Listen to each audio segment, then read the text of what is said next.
You know what's wild? New York cheesecake is so iconic that people will literally fight you if you mess it up. Welcome to LeeA, where I make America's most loved dishes and twist them just enough to make purists nervous. Today we're making the classic New York cheesecake, but here's the twist. No water bath, no Springform pan, because honestly, I'm not about to wrap foil around a pan like I'm prepping for surgery. Now, before you come for me in the comment, this is still gonna have that dense, creamy, tangy perfection New York is famous for. No leaking pans, no paranoia, just pure cheesecake. And here's the thing. There's one critical mistake most people make with the eggs that ruins everything. I'll show you exactly how to avoid it. All right, let's start with the crust. First things first, preheat your oven to 325 degrees Fahrenheit. We're going low and slow from the beginning. Grab a saucepan and fill it with some water. We're doing this double boiler style. Once the water is hot and that bowl is getting warm, I'm adding 1/4 cup of butter, that's half a stick. Let it melt completely, stirring with a whisk to help it along. Look at that, smooth and golden. Now I'm adding 2 tablespoons of white sugar right into the melted butter. Keep whisking until the sugar dissolves. This is going to be our binding agent for the crust. Okay, carefully lift the bowl off the saucepan. Watch out, it's hot. Now I'm adding 1 cup of graham cracker crumbs into this warm butter sugar mixture.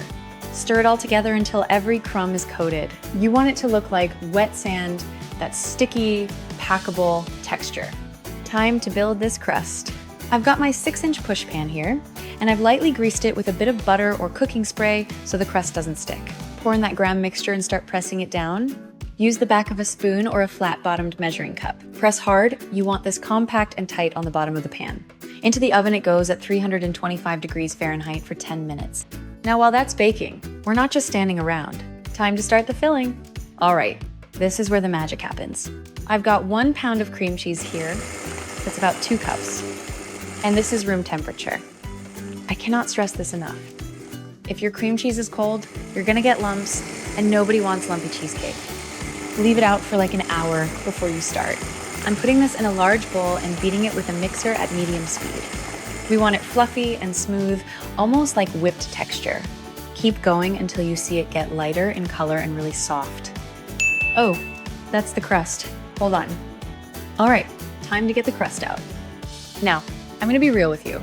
I've done this shot so many times trying to get the perfect pull-out moment for the camera, and yeah, I just dropped it, right on the oven floor. Look at that. The crust stayed intact though. Thank God. Crust is out and cooling. And here's the key. Leave that oven at 325 degrees Fahrenheit. Don't turn it off. We're going right back in there once the filling is ready. Back to our cream cheese. It's nice and fluffy now. Time to add half a cup of sugar. Keep mixing at medium speed until this gets airy and light. 2 tablespoons of vanilla extract going in now. This is what gives that classic cheesecake flavor, sweet, floral, just enough to round everything out. Keep mixing until this is smooth, fluffy, light. See those little swirl marks the beater leaves? That's what we want. That tells you it's got the right texture. Now for the eggs. I've got 2 large eggs here. This is the critical part. We're switching to low speed. Add them one at a time. Drop the first egg in and mix gently just until it completely disappears. Don't rush this. Second egg goes in. Same thing. Low speed, mix just until incorporated. The second the streaks of egg are gone, stop. Don't keep mixing. Overbeating eggs means too much air. And too much air means cracks and a texture we don't want. Finally, half a cup of sour cream. Now we're bumping the speed back up to medium. Pour it in slowly while the mixer is running. We want this smooth, silky, and just thick enough to hold its shape. Look at that, you can see the beater leaving those V-shaped trails. That's perfect. Okay, turn off the mixer. Now we're doing a final fold by hand with a spatula. Scrape down the sides, then fold from the bottom up, like you're turning the batter over on itself. This ensures everything is evenly mixed without overworking it. A few gentle folds is all you need. Now we're going to pour this into our cooled crust. Use a spatula to smooth out the top. We want it as even as possible, not for looks, but so it bakes evenly. But wait, If you're thinking, won't it crack without a water bath? Stick with me. Around the 50-minute mark, I'm gonna show you a cooling trick that's even better than a water bath. It's the real secret to that perfect crack-free top. This is going into the oven at 325 degrees Fahrenheit. Set your timer for 50 to 60 minutes. Now here's the key. Don't open that oven door to check on it halfway through. Every time you open the oven, you lose heat and mess with the delicate cooking process. When the timer goes off, that's when you check. Look through the oven door first if you can. You're looking for a top that's turned slightly golden, not dark brown, just a light golden color. Then give the oven or the rack a very gentle shake. The edges should be completely set, but the center should still have a slight jiggle. Not a liquid wobble, more like when you shake a custard that's almost done. That's the sweet spot. Turn off the oven. And we're leaving the cheesecake in there for about an hour. Here's why this works. Cheesecakes crack when they cool too fast. It's like thermal shock. By letting it cool down gradually in the residual heat of the oven, we're avoiding that sudden temperature drop. After an hour, we're taking it out and letting it cool on the counter until it reaches room temperature. Then, and I know this is painful, we're wrapping it up and putting it in the fridge for at least 4 hours. The texture needs time to firm up properly, and the flavors need time to meld and develop. Hey, patience is part of the recipe. All right, it's been chilling overnight and now it's showtime. First, let me show you how to unmold this properly. Now here's the trick. Place the pan on top of a tall glass or a can, something sturdy that's narrower than the pan base.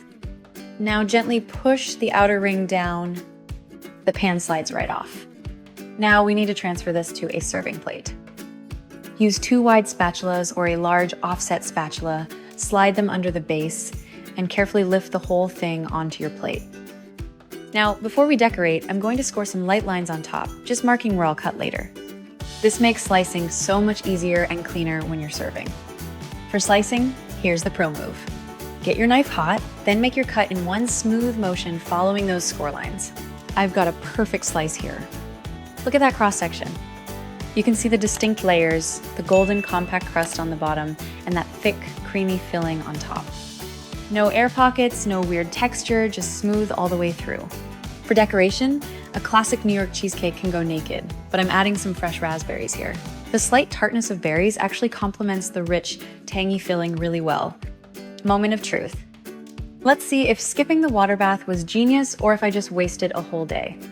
Oh wow. That is textbook New York cheesecake. The crust is crispy and buttery. It's not soggy at all.